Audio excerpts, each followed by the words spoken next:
Ward 9 Pathan मोहल्ले में 5 वर्षीय एक बच्चा सीढ़ियों से गिरकर गंभीर रूप से घायल हो गया, जिसे उपचार के लिए सुनौली रोड के एक निजी अस्पताल में भर्ती करवाया गया, जहां पर इलाज के दौरान बच्चे की मौत हो गई। परिजनों ने आरोप लगाया कि अस्पताल के डॉक्टरों ने बच्चे की तबीयत ज्यादा खराब होने की सूचना नहीं दी और न ही बच्चे से उन्हें मिलने दिया। उन्होंने आरोप लगाया कि डॉक्टरों के इलाज में की गई लापरवाही से बच्चे की मौत हुई है। इस पर परिजनों ने अस्पताल में खूब हंगामा किया। वार्ड के पार्षद पति विजय सहगल और पुलिस ने मौके पर पहुंचकर मामले को संभाला। फिलहाल पुलिस ने पोस्टमार्टम रिपोर्ट आने के बाद कार्रवाई करने की बात कही है।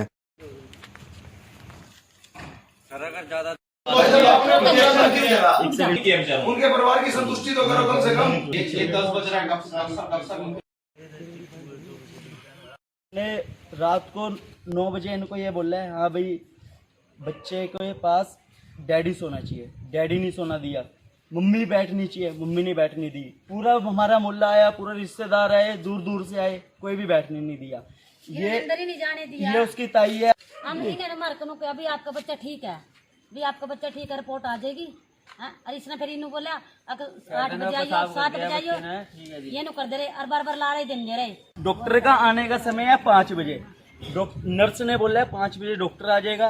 हम 7 बजे तक यहाँ पे वेट करते रहे, डॉक्टर नहीं आया। और अभी भी डेड होने के बाद 2 घंटे बाद आया, डॉक्टर नहीं आया। हमारा बच्चा मर गया है, उसका बाप भी उसके पास सोने नहीं दिया। 1 मिनट में बताता हूँ, वो बहुत देर से डेड हुआ पड़ा है, ताकि हमें लेट बताया गया ताकि ये ले जाए। इमरजेंसी एक जीप वो बुलाई थी वैन, इन्होंने भेजने के लिए दूसरे हॉस्पिटल में। 10:30 बजे तो मैं इसलिए हमें मीडिया वाले को 100 नंबर पे फोन इसलिए सबको इकट्ठा किया है ताकि इस हॉस्पिटल की अच्छी से अच्छी कार्रवाई होनी चाहिए। अपने बच्चे, उस बच्चे को ना अपने बच्चे होने के बाद भी 2 घंटे में लेके गया था मैं। सरकार से रिक्वेस्ट है, बस हमारे को इस हॉस्पिटल से, ग्लोबल हॉस्पिटल है, इससे हमारे को इंसाफ चाहिए। सर हमें बता सकते थे कि बच्चे को कहीं और लेके जाओ, इसकी तबीयत ज्यादा सीरियस है। सर हमें बस बार बार ये बोल रहे हैं ठीक है ठीक है ठीक है ठीक है, आप घर जाओ, यहाँ भीड़ मत करो, यहाँ भीड़ मत करो, आप घर जाओ, आप घर जाओ। सर हमें बता भी तो सकते थे कि उसकी तबीयत ज्यादा सीरियस है। बच्चा डेड पड़ा है सर बच्चा बिल्कुल डेड पड़ा है। वो बताओ जी, उसका छोटा सा भाई है जी 7 साल का, वो बार बार पूछ रहा है मेरा भाई कहाँ है। बताओ जी उसको हम क्या जवाब दें कि मार दिया इसको डॉक्टरों ने। परिवार और ये कहते हैं कि सुबह से जब से एडमिट है एक बार भी परिवार वालों को मिलने नहीं दिया। ठीक है, अगर वो उन्होंने 10 बजे 11 बजे एडमिट किया है बच्चे को, अगर इनके बस का नहीं होता तो इनको 2 बजे 4 बजे 5 बजे तभी भी जवाब दे सकते थे। अब 2 घंटे पहले उसकी डेथ होगी, 10 बजे 9 बजे डेथ हुई है, तो आप बता रहे हैं, आप टाइम देख लो क्या हो गया, 11 साढ़े 11 का टाइम। 4 साल का बच्चा जो मेरे वार्ड से निवासी है, पश्चिम मोहल्ले से रहने वाले हैं, लगभग 11 बजे करीब सीढ़ियों से बच्चा गिरा है, तो 12 बजे करीब जो परिवार वालों ने बताया कि हॉस्पिटल लाए थे, जो कि इनका आरोप है कि डॉक्टर की लापरवाही से हमारे बच्चे को पूरा हुआ है। लेकिन जैसे ही मेरे को फ़ोन आया तो मैं यहाँ तुरंत पहुँचे हैं, डॉक्टर साहब से बात की है, SHO किला थाना संदीप से बात हुई है। बाकी जो इनके रिपोर्ट देखते हैं इन्होंने क्या किया क्या नहीं किया। डॉक्टर साहब यही कह रहे हैं कि ट्रीटमेंट हमारी तरफ से ठीक हुआ है, लेकिन मेरा ये है कि अगर ट्रीटमेंट हो तो वो परिवार वालों को क्यों नहीं बताया गया। यानी उनके जो है दवाई देने के बावजूद भी नहीं रुक रहे हैं, तो लोडिंग डोज दिया नहीं रुक रहे, तो उसके बाद दूसरी दवाई दे दी, जिसपे ये 11 बजे करीब एडमिट हुए थे। तो जब तक ये सेटल हुए उसके बाद हमने इनको CT के लिए भेज दिया। तो CT के लिए जब भेज दिया तो CT में रिपोर्ट्स आए, एडिमा या इनका फ्रैक्चर था छोटा सा, मतलब डिस्प्लेस्ड फ्रैक्चर नहीं था, और SDH 3 नंबर जो कंजर्वेटिवली में नहीं होता, तो उनका जो O2 लेवल सब कुछ एकदम बढ़िया था। तो 7 साढ़े 7 बजे मैं देख के भी लगा ठीक था, तो 10 बजे के करीब मतलब डेथ हो गया। ये तो यूजुअल है किसी भी क्रिटिकल मतलब पेशेंट में। जब ये बार बार ICU में दिन में भी घुसते थे, ये हर एक ICU का रूल है, शायद आप भी जानते होंगे कि मिलने का टाइम होता है। हम उसी चीज़ से मना कर रहे थे कि आप जो है जब मिलने का टाइम होगा उस टाइम आप चले जाओ, ऐसे बार बार ना घुसो, क्योंकि पेशेंट को इन्फेक्शन भी हो सकता है। हम इनको बार बार ये भी बता रहे थे कि हम भगवान नहीं है, आप मांगो, हम ट्रीटमेंट कर रहे हैं, हम मतलब कोशिश कर रहे हैं। और ऐसे कैसे हो सकता है कि एक डॉक्टर जो है खुद अपने मतलब पाँव पे कुल्हाड़ी मारे, खुद का कैजुअलिटी हुआ। और फिर उसके बाद फिर डॉक्टर ने जिसको मेरे को इन्फॉर्म किया, मैं आया। फिर इसके लिए हमारे पास पर्याप्त डॉक्यूमेंट्स वगैरह भी है, और दूसरे एज वेल एज वीडियो के भी है, एज वेल एज आपके पास वीडियो रिकॉर्डिंग भी मिल सकता है। आप अगर तो हमारे तरफ से सहयोग आपको मिलेगा। कोई भी डॉक्टर है आज के डेट में, कोई भी हॉस्पिटल, कोई भी नर्सिंग स्टाफ, मेडिकल स्टाफ एक अभी युद्ध लड़ रहा है कोरोना से, और इस हालत में भी कोई भी डॉक्टर नहीं चाहेगा कहीं का भी हो, पूरे हिंदुस्तान का, कि किसी का कोई मरीज कभी खराब हो। उल्टे कोशिश ये होती है कि अच्छा कैसे करें।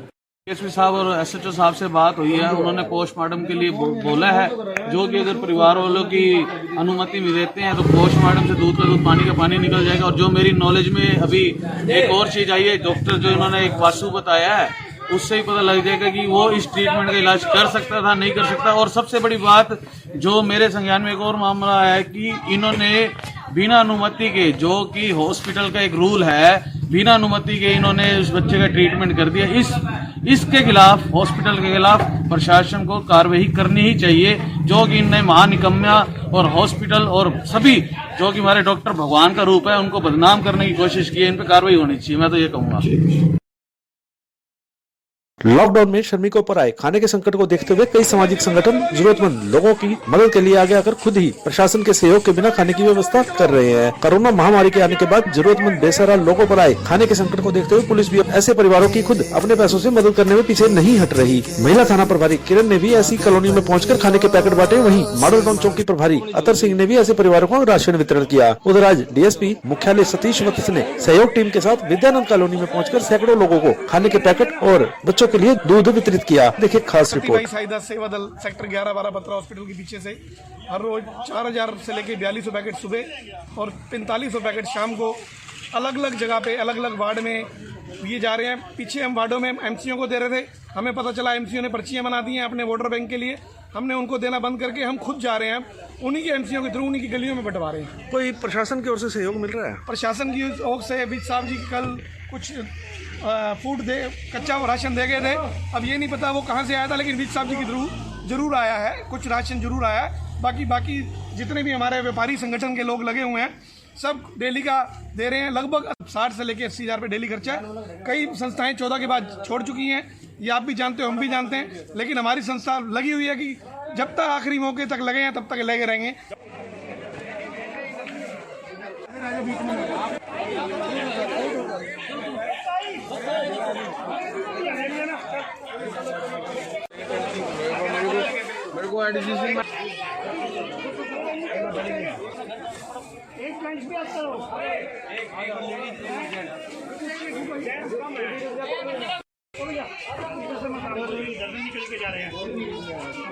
हम इस समय मौजूद है विद्यानंद कॉलोनी में, जहां पर आप देख सकते हैं, यहाँ पे लाइव तस्वीर आपको दिखाई जा रही है। यहाँ पर डीएसपी मुख्यालय सतीश वत्स आए हुए हैं। यहाँ पे हमारे साथ गौरव लिखा है, जो सहयोग संस्था की तरफ से हैं। मैं उनसे बात कर रहा हूँ कि गौरव जी, ये विद्यानंद कॉलोनी में मेरे को ऐसा लग रहा है जिस प्रकार से लोग आ रहे हैं कि यहाँ पर कोई संस्था पहुँची नहीं आज तक। बिल्कुल, क्योंकि शहर से थोड़ा आउटर में है और सुनौली रोड से करीबन 1-1.5 किलोमीटर अंदर जाने पर ये कॉलोनी के बारे में काफ़ी दिनों से फ़ोन आ रहा था। तो फिर हमारी संस्था ने यहीं पे प्रॉपर जो है खाना पहुंचाने की करी, क्योंकि ज़्यादातर जो है यहाँ पे लेबर एरिया है और सब दिहाड़ी मजदूरी करने वाले लोग हैं। तो इसमें ये खाना हमने फिर शुरू किया। तो अब आपके सामने ही है कितने सही मायने में, कितने सही तरीके से ये सब लोग अपना यहाँ पे सिस्टम को साथ चल रहे हैं। देखा, कितने पैकेट लग रहे हैं यहाँ पे? इसमें अभी हमारा जो है, हम पहले दिन आए थे यहाँ पर, जैसे तो हमारा 1000-1200 पैकेट था, उसमें फिर 300-400 और बढ़ाया, आज फिर 400 और बढ़ाया। कल 1000 पैकेट और फालतू कर देंगे, क्योंकि यहाँ पे रिक्वायरमेंट ज़्यादा है। जैसे आ रहे हैं तो पता लग रहा है, लोगों को भी पता लग रहा है, टाइमिंग का है प्रॉपर। जैसे 1:30-2 बजे आते हैं तो यहाँ पे लोग पहले से ही अपने एक लाइन के अंदर लग के खड़े होते हैं। तो कल से तकरीबन हम कोशिश रखेंगे कि यहाँ पे 2500 से पैकेट प्लस लेके आएँ।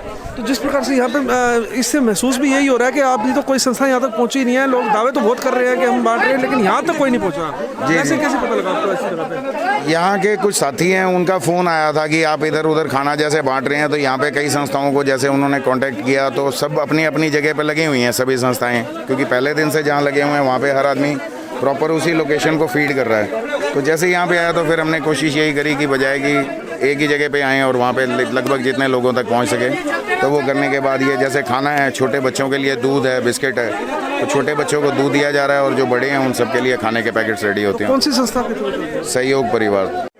सर आज विद्यानंद कॉलोनी में आपका ये जो फूड डिस्ट्रीब्यूशन किया है कैसा लगा है, और जहाँ पे लोग ऐसे लग रहे थे हमारे को जैसे कोई संस्था पहुंची नहीं है अभी तक। देखिए, जो मुझे सूचना मिली थी कि ज़्यादा भीड़ हो जाती है, तो मैं इस तरफ ही था, तो इसलिए मैं भी साथ आ गया। तो मैंने देखा कि लोग काफ़ी यहाँ पर खाने के लिए इतनी भारी मात्रा में ये लोग इकट्ठे हो गए थे। कोशिश करी हमने कि सोशल डिस्टेंस बना रहे और खाना यहाँ बंटवाया है।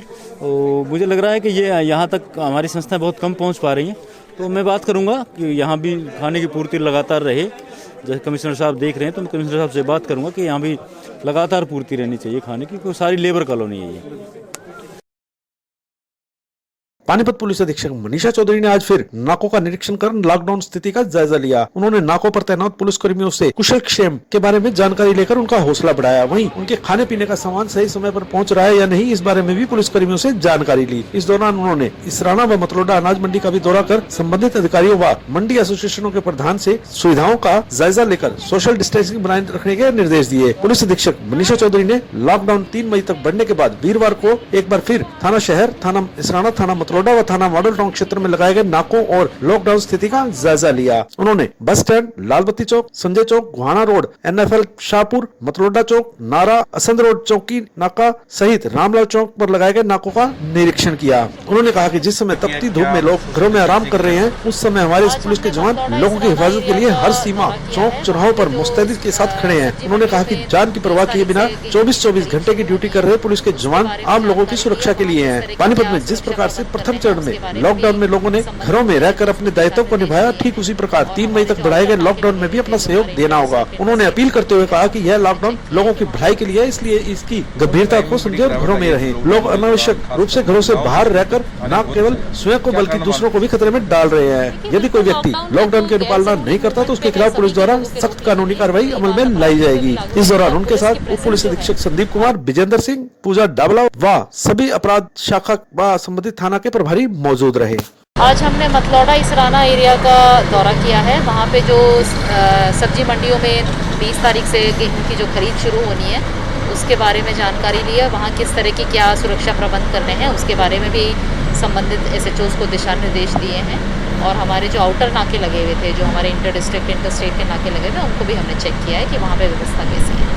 लॉकडाउन है तो गैर ज़रूरी मूवमेंट पे है, सभी के लोगों के रोक लगी हुई है, तो वही बात अपराधियों पे भी लागू रहती है। और पुलिस की प्रेजेंस जो है अब लॉकडाउन की वजह से बहुत ज़्यादा बढ़ चुकी है, और हमारी सारी फोर्स जो है लॉकडाउन में लगी हुई है, तो जगह जगह पे चेकिंग भी हो रही है। हमने गोहन बॉर्डर पे भी बाइक चोर पकड़े थे रूटीन चेकिंग के दौरान, तो पुलिस की प्रेजेंस बहुत ज़्यादा बढ़ गई है। इस वजह से भी जो है अपराधियों पे लगाम लग रही है। पानीपत ब्रेकिंग न्यूज पर ताजा तारीन समाचार देखने के लिए आज ही चैनल को सब्सक्राइब करके बेल आइकन दबाएं, ताकि आपको ताजा खबरों के अपडेट मिलते रहें। देखते रहिए पानीपत ब्रेकिंग न्यूज।